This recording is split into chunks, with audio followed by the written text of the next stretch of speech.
Hello and welcome, it's me Martin, ELT Experiences, and today I'm going to be sharing with you how I got involved in teaching English for academic purposes.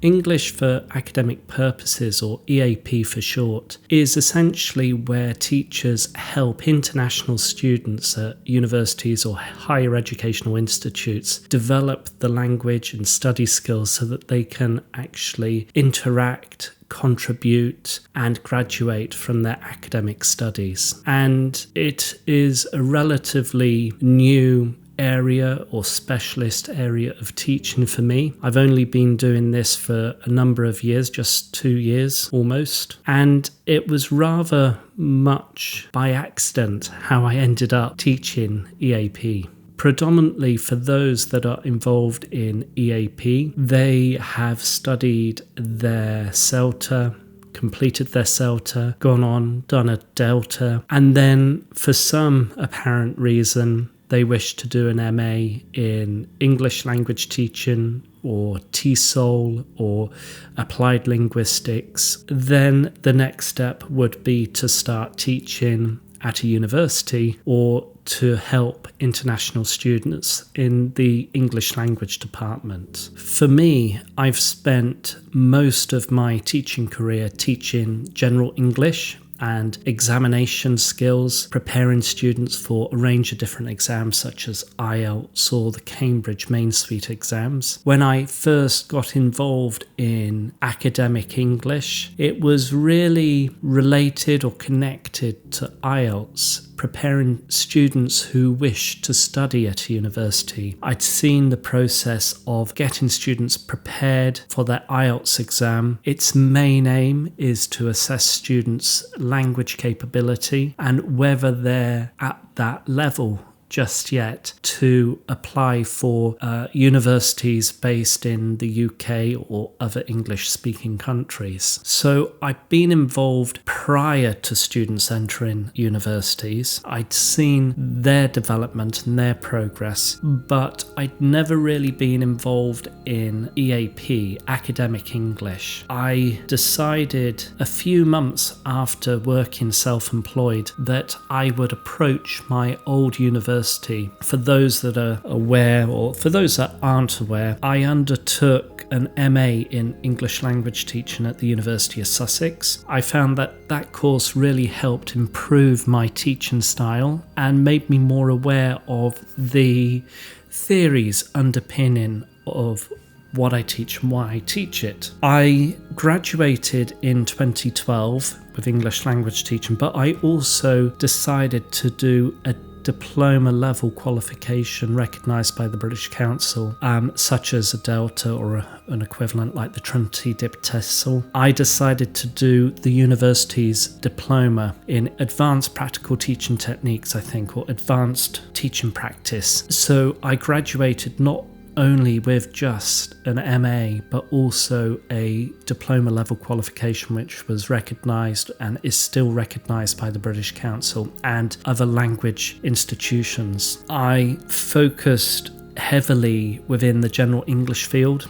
I undertook further qualifications such as the Trinity Young Learner Extension Certificate, TILET. This is now the qualification that a lot, or if not all, the vast majority of English teachers at the British Council or International House will have to undertake so that they become qualified or they supplement their experience of young learner teaching with this qualification by Trinity. And for about 12 years I was involved within the general English teaching industry. I'd worked 5 or 6 years for a local private language institute as a young learner coordinator. I was involved with teacher training, curriculum development, observing teachers, supporting teachers, and ensuring that the young learner curriculum was delivered effectively and as professionally as possible. Prior to me actually going into that role, there was no young learner curriculum. There was only a few books on the bookshelf, and I was really parachuted in to try and help develop that young learner program. as I said, I was there for 5 or 6 years, and it worked incredibly well. And I left that knowing that I'd done the best that I could in the time that I did and within the budget that was allocated for me. I left my previous job teaching English in a general private English institute, really wanting to get involved in something else. I'd been involved in class face-to-face teaching young learners, and I couldn't see any movement up, any further promotion or gaining further experience. I tried an awful lot within my role, and I spent a bit of time at home teaching English online privately to iTutor, that organisation that I recorded about previously, and I enjoyed that. But after a few months I felt, let me get back in touch with my university. Let me see what there is available for me. It had been a long time since I communicated with my university. I knew a few people from my years, so I got in touch with who I would have assumed would be the Director of Studies equivalent back then. I got back in touch with him, and it turned out that he was actually the director of that whole department then. He forwarded my email to the relevant person who was now the Director of Studies equivalent in that department, and I was invited in for an 8-week course. I would be teaching general English again. I would be involved with a closed group of Chinese students 4 days a week, and it was my opportunity then to show them what I was capable of. And this really is a point of when you're invited into an organisation, whether it is an English language institute, private language institute, whether it's an organisation like the British Council or International House, or whether it's a higher educational institute like a university or a college, the first term or the first 8 weeks, normally they say 3 months, are the most important to demonstrate who you are and why you're the most suitable person for that role, because it's their decision then to work out how would you fit within that organisation with everybody else there. So I had an 8-week term, or half a summer term or something like that, from the start of May, and I wanted to try and do as best as I could, deliver as professionally as I could to this group of students, and it worked. The students were very, very happy, very pleased with the support that I gave them. I also developed a really good rapport with all learners in the classroom. And also, just before I started that course, I was also invited in for an interview to get involved in what they would call a summer pre-sessional course. There was a particular task that I had to complete, in preparation to the interview, which I did, analysing a particular essay, I think it was 500 to 800 words, highlighting certain areas that I would focus on and plan a lesson accordingly based on this sort of essay that was produced. For me, it felt very new, very scary. I read an awful lot in preparation for the interview, and I also looked at the different aspects of EAP. And this was the first point that I started to realise, but actually I've been teaching general English for such a long time now. EAP is a different beast. If I were to say hedging or nominalisation, general English teachers may not be aware what these terms refer to. Of course, it takes a little bit of a time to get used to the different language used within EAP, but essentially you've got the same principles as a general English teacher, which you could also apply into EAP as well. And this task that I was involved with in preparation for the interview was a huge eye-opener of how that role of a EAP teacher or tutor is different to that role of a general English teacher.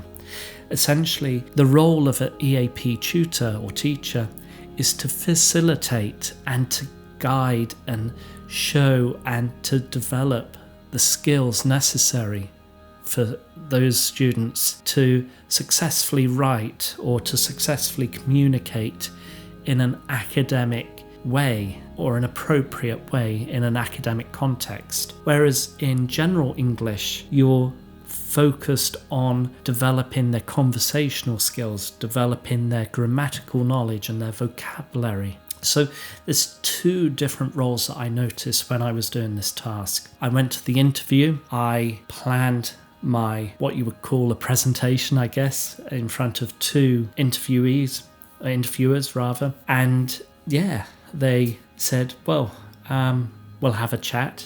The interviewers would have a chat. They'll get back to me. And I thought, well, I tried the best I could. I prepared as much as I could with regards to that interview. And for me, I tried to link in IELTS preparation towards teaching English for academic purposes. I had no books that I could refer to at that point in time. So I just focused on areas that I felt that could cause some difficulties for particular students within an EAP context. And there was a question that was asked about what sort of difficulties do you think certain students may encounter when they come to a university and study in a university context. And I just gave them the example of maybe culturally there could be difficulties about how appropriate or how suitable academic standards are between universities in the UK and universities elsewhere in the world outside of Europe. I gave my personal example of encountering a student who plagiarized a piece of work, and it was really trying to guide the student back to what was the expected standard for writing within an IELTS context. So that was really my introduction to EAP.